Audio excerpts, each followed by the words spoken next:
ఆచి chicken masala. Khyathanpalli chairman vice chairman ఎన్నిక సజావుగా నిర్వహించాలని మాజీ ఎమ్మెల్యే బాల్క సుమన్ కోరారు. కాంగ్రెస్ నాయకులు ఎన్ని అడ్డంకులు సృష్టించినా బీఆర్ఎస్ చైర్మన్ కైవసం చేసుకుంటుందని ధీమా వ్యక్తం చేశారు. 51 రోజుల పాటు కౌన్సిలర్లు కుటుంబాలకు దూరంగా ఉన్నారన్నారు.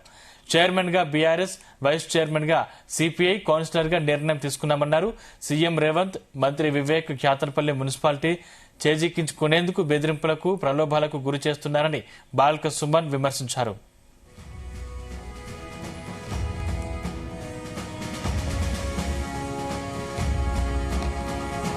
ఫిబ్రవరి 13వ తేదీ నాడు ఫలితాలు వచ్చినాయి.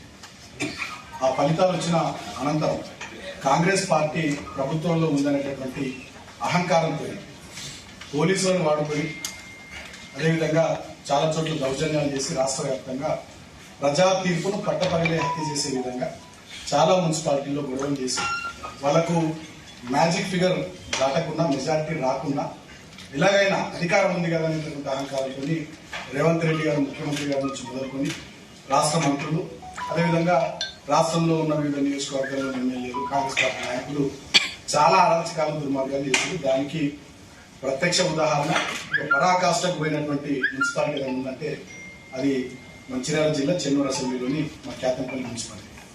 13వ తేదీ నాడు మా కౌన్సిలర్లు గెలిస్తే 16వ తేదీ నాడు చైర్మన్, వైస్ చైర్మన్ ఎన్నుకుందని మా వాళ్ళందరూ భద్రాచలం పోతే, భద్రాచలంలో మా శిబిరంపై మా వాళ్ళు ఎక్కడైతే నందిని హోటల్ ఉంటున్నారో అక్కడ 8 వెహికల్స్ లో కాంగ్రెస్ వాళ్ళు, 2 వెహికల్స్ లో పోలీసు వాళ్ళు పోయి మా శిబిరం మీద దాడి చేసి మా కౌన్సిలర్లను చెదరగొట్టేటటువంటి, భయపెట్టేటటువంటి ప్రయత్నం చేసి నేను భద్రాచలం పోయి వారిని తీసుకుని వచ్చి 14వ తేదీ, 15వ తేదీ ఖ్యాతన్పల్లిలోని మా నివాసంలో వారిని ఉంచడం జరిగింది. 16వ తేదీ నాడు మేమంతా కూడా మున్సిపల్ కౌన్సిల్ కు చైర్మన్ ఎన్నిక, వైస్ చైర్మన్ ఎన్నికకు బయలుదేరిన సమయంలో ఇన్ టైంకి మేము కౌన్సిల్ హాల్ పోకుండా అడ్డంకులు సృష్టించి పోలీసులు సుమారు 900 మంది పోలీసు బందోబస్తు పెట్టి ఆ రోజు కాంగ్రెస్ పార్టీకి సంబంధించినటువంటి నాయకులు, కార్యకర్తలు మున్సిపల్ ఆఫీసు ప్రాంగణంలోకి పోయి నానా బీభత్సం సృష్టించి ఆ రోజు ఎన్నికలు వాయిదా వేయించి మా 21వ వార్డు కౌన్సిలర్ బొగ్గర స్వర్ణలత గారి అత్తగారు కంప్లైంట్ ఇచ్చారని చెప్పి మా కౌన్సిలర్లు అందరూ నాటి ఒక ఎఫ్ఐఆర్, ఫేక్ కంప్లైంట్ పట్టుకుని వచ్చి ఒక ఎఫ్ఐఆర్ చూపించి మమ్మల్ని ఆ రోజు కూడా నిలువరించే ప్రయత్నం చేసింది. కానీ మా కౌన్సిలర్ గారు చాలా స్పష్టంగా పోలీసులను నిలదీసింది. అసలు మా అత్తకు చదివి రాదా, ఆమె కంప్లైంట్ ఎట్లా రాసింది, మా అత్త సంతకమే పెట్టది, ఆమె సంతకం ఎట్లున్నది అని చెప్పి నిలదీస్తే పోలీసు వాళ్ళు మిగిలింది. అంటే దాన్ని బట్టి అర్థమైంది ఏంటంటే పోలీసు వాళ్ళు తెలంగాణ రాష్ట్రంలో కాంగ్రెస్ పార్టీ కార్యకర్తలు